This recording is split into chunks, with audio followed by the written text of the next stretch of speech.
Hey everybody, I was back on with Nicole today, plus my friends Alex Wagner and Glenn Thrush has been reporting on the Epstein story and everything DOJ for the New York Times. And we were discussing this meeting, I guess, is supposed to happen tonight, this brain trust, if you will, between the Vice President, J.D. Vance, and Pam Bondi and Kash Patel and Todd Blanche, who, interestingly, Glenn Thrush said was about as powerful as Bondi now, maybe the most powerful deputy AG ever, which just shows you how much the Department of Justice is in the grasps of Donald Trump, that his former personal attorney now holds that kind of sway inside the Department of Justice. Crazy. So they are having this meeting tonight. They said they're having this meeting. It leaked somehow, and then they're kind of half denied it, and that now it seems like it's still on. They are grasping around for what to do about the Epstein situation. It's absolutely crazy that this meeting would even be considered, right? Like an ostensibly independent agency that's supposed to look into corruption, where the president is implicated, that his own vice president and his own chief of staff, I should have mentioned, is also going to be there.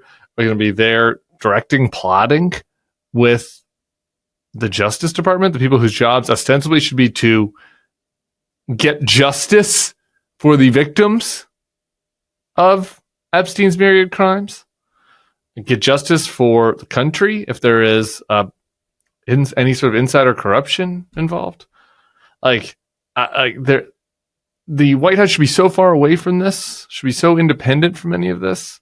You know, given the fact that Epstein's death happened during the first Trump term, that Trump's name's apparently in the files, and yet they're all plotting together as if they're all in on it together. And here's the thing, they are. So we get into all the details of that, the politics of it with Nicole. It will be interesting to kind of see how that happens. Let's see what happens tonight with regards to that meeting. We'll be following up with you on that tomorrow. Make sure to subscribe to the feed and stick around for my chat with Nicole Wallace over on MSNBC. I guess, Tim, what I'm getting at is how big is his mess? Like, how big is the iceberg under the surface? This is an issue over which Joe Rogan has drawn a line in the sand. Now, they're doing things to distract, and we'll get to them later, and they have distracted in sort of the dark recesses of Twitter, or whatever it's called now, but it hasn't worked in the manosphere because the manosphere didn't care about the things they're using to distract with. It's a point that Angelo made earlier in the week, and I went and sussed it out on my own, and it's true, it bears out. The sort of MAGA-adjacent comedians were never big like Mueller is evil guys. Like, I don't know that they know who Andrew Weissman and Robert Mueller are or care. So the distraction, the optics around the distraction are also a big shiny object and a distraction in and of itself. But the people for whom the idea of a massive deep state cover-up protecting the powerful men and accomplices around Jeffrey Epstein means something. The people who feel betrayed, the people who are out there saying this is a line in the sand, the Joe Rogans and people in that orbit, have made clear that they're not going to be treated as fools. They've said, what do they think we are, babies? So all the conduct that treats the people who care about this issue like babies and fools is mind-boggling to me, because their problem is that their desperation is showing, they're acting guilty, and I'm left wondering, what is it that they're trying to hide that they're comfortable with the optics of Glae Maxwell, who I didn't understand participated in the actual sexual abuse. Tara, I know You've had Tara Palmieri on your podcast too. She described that it was Glae Maxwell who told several of the victims and survivors to take off their panties, that she engaged in the sex act. She is, that is child rape. I mean, she is a convicted sexual criminal. And I wonder what you make of the fact that everything they do projects whatever the opposite of innocence and transparency is. That's right. Look, on the Glae Maxwell thing, just really quick. Yes, she was participating in the child rape, essentially. She also was, essentially the ringleader of an effort to groom dozens, maybe hundreds of kids, of young girls, into essentially sex slavery. Right? Her job was she would go recruit 14 to 17-year-old girls, also some older young women.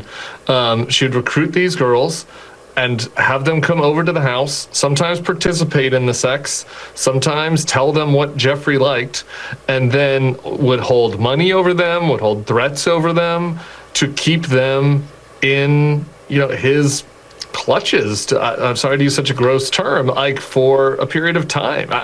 And so what she did was monstrous. And so, going back to what you and Glenn were talking about, I've also talked to folks, I don't have this 100% on sources, but the sense is that there's not any other sex offenders in a low security prison like hers, like of any type. So, I mean, not that, you want to rank the different types of sex crimes, but like, Glae's is about the worst. It's about as bad as you can do. I mean, like recruiting dozens of girls into, a quasi-sex slavery. What is worse than that? And she's the only one with any sex crimes that gets this kind of treatment. Something is amiss there. It's not like an accident. It's not like, it's a coinky dink that Todd Blanche went down there and 3 days later she has the best treatment of any sex offender in the entire federal prison system. Like, there's a deal that has happened there. So, why are they willing to do that? Back to your original question, I don't know. I do. This is the other fact that we know that we can just say, which is they have a file of the times that Trump was mentioned in the Epstein files, and they've admitted to it. They said that they had FBI officials that were looking through. They had a Microsoft SharePoint file. They flagged every time Trump was named. So if it's not that bad, and whatever is in there is better than the perception of putting Ghislaine in this prison, then they could just put that out, and they haven't.